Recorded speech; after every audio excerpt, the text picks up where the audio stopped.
Kerala school കലോത്സവം രണ്ടാം ദിനം പിന്നിടുമ്പോൾ പോയിന്റ് നിലയിൽ ഇഞ്ചോടിഞ്ച് മത്സരം കാഴ്ചവെക്കുകയാണ് ഓരോ ജില്ലകളും. കേരളത്തിന്റെ സാംസ്കാരിക തട്ടകം കലോത്സവത്തെ ഏറ്റെടുക്കുമ്പോൾ കാണികളായി മത്സരവേദിയിൽ എത്തുന്നവരും നിരവധിയാണ്.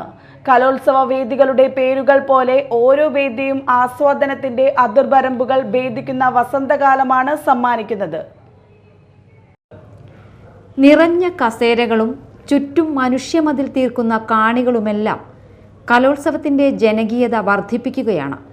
പ്രായഭേദമന്യേ കലോത്സവ നഗരിയിലേക്ക് ഒഴുകിയെത്തുന്ന സാധാരണക്കാർ, സ്ത്രീകൾ, കുട്ടികൾ, വയോജനങ്ങൾ തുടങ്ങിയവർ ഓരോ വേദിയെയും ജനസാഗരമാക്കുകയാണ്.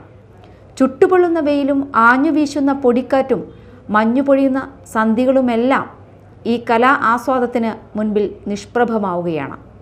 മഞ്ഞുപൊഴിയുന്ന സന്ധ്യകളുമെല്ലാം ഈ കലാ ആസ്വാദനത്തിന് മുൻപിൽ നിഷ്പ്രഭമാവുകയാണ്. ഓരോ ഇനം മത്സരങ്ങളും അവസാനിക്കുമ്പോൾ കാഴ്ചക്കാരിൽ ആസ്വാദനത്തിൻ്റെ പുതിയ തലം സമ്മാനിക്കുന്നുണ്ട്. സംഘനൃത്തവേദിയെ കീഴടക്കിയ നന്ദനം ചലച്ചിത്ര തീം നൃത്താവിഷ്കാരം മുതൽ ചാക്യാന്മാരുടെ സമകാലിക സാമൂഹ്യ അവതരണം വരെ ആസ്വാദനത്തിൻ്റെ പുത്തൻ അനുഭവങ്ങൾ പകരുന്നവയാണ്.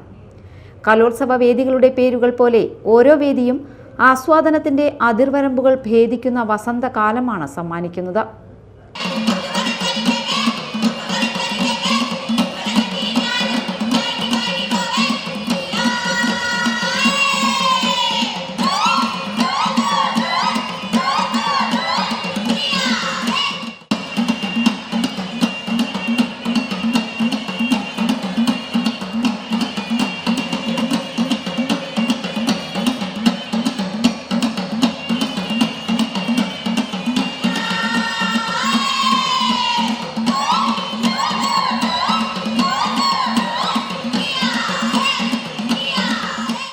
Media time, Thrissur.